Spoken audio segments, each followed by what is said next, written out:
In solo leveling, after Sung Drip Woo had gotten his power as the Shadow Monarch, he successfully managed to extract the shadow of the Red Commander Igris. Blood Red Igris Jinwoo called out, but shivered in how cringy it sounded, so he decided to just call him Igris, as he and the rest of the shadows kneel towards him. "Take good care of me," Jinwoo said to them. Outside of the gate, Jinwoo steps outside, staring into the bright sun, after being stuck inside the gate for hours. Back at his apartment, Drip Woo's phone rings, waking him up from his deep sleep.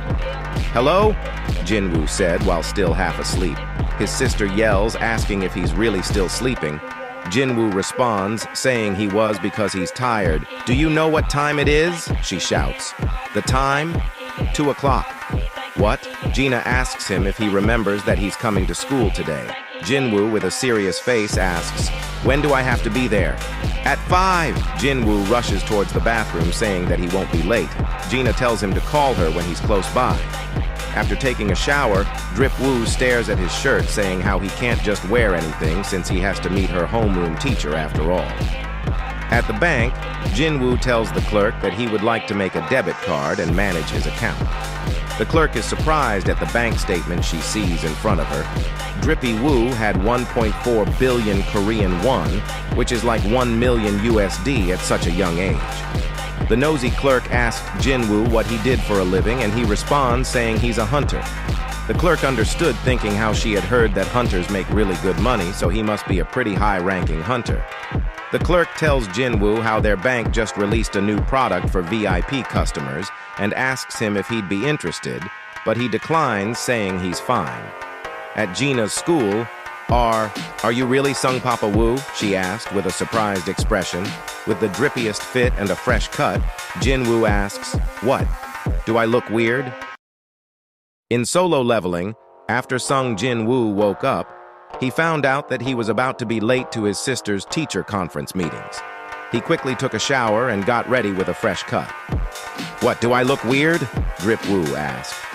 Surprised by his drippiness, she asked how a person could change that much. Drip Woo responded, saying that since he's meeting her teacher, should he have worn sweatpants and slippers instead.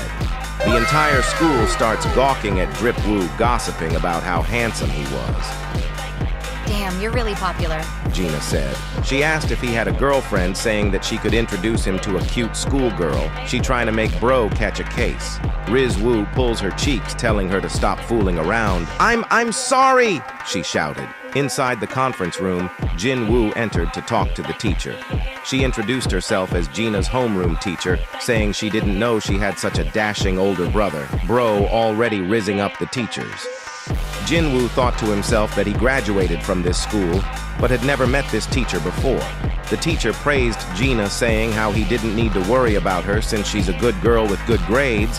Jinwoo agrees with her assessment. The teacher asks if he's aware that she wants to go to medical school. Since she did well on the mock exam and has good grades, she would definitely make it in.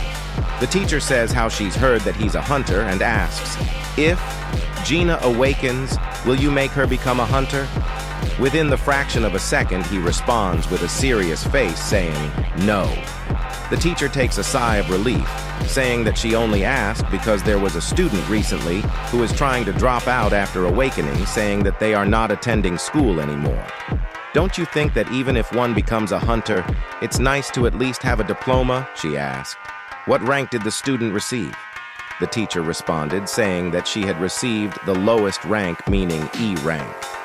Sooner or later, the student will probably die, Jinwoo thought to himself. The teacher asks if he could do her a favor, that since she's Gina's friend, would he try to convince the student to at least graduate high school. "Gina's friend?" he asked. The teacher confirmed, saying her name is Han Songyi, which was the girl he raided with last time. In the afternoon, Songyi can be seen walking outside. "It's a small world after all," Jinwoo said. "So it was you." "Why are you here, mister?" she asked, recognizing him.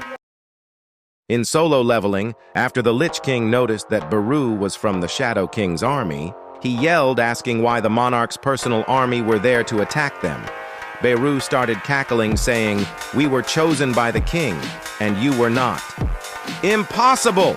the lich shouts, saying that he would speak to the king personally, but suddenly, Beru lunges towards him, striking him right in the center. "You sure have a lot to say for someone who's about to die," Beru said. As they fall, the lich slams into the ground, immobilizing him. Beru pulls out his life essence with ease. No! The lich screams as he crushes it into little pieces. The lich's soul starts disintegrating into the air. The power controlling the Death Knights disappears, making them fall to the ground. It defeated the Arch-Lich with just one punch? The hunters question the unbelievable situation. Beru roars at the sight of his victory. "I didn't expect it to be this strong," Jiangsu said. Yuntai says how with soldiers like those, Papa Wu wouldn't need to step inside a gate since he could easily clear a dungeon by just sending his summons. Jiangsu seems to realize that fact, thinking that even though summoning all of his summons might result in his mana depleting, judging by how strong they are, summoning just half of them would make him wield an army way more powerful than any major guild. Yuntai quickly tells Jiangsu that they should try to acquire Jinwu's guild. Jiangsu responds, saying that the word acquire isn't quite right, and that it's better to call it an alliance instead. Yuntai asks him if he's really serious, since he was just joking because he doesn't look Drip Wu would need their help. Jiangsu responds, saying that even though he's sung Jinwu, he shouldn't be allowed to bend the rules.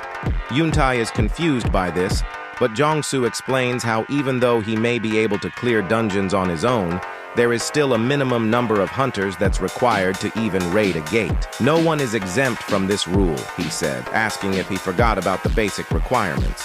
Yuntai responds, saying he's right since Jinwu could boost their fighting power, while they'd be able to provide him with the number of hunters he would need to meet the requirements, a win-win situation.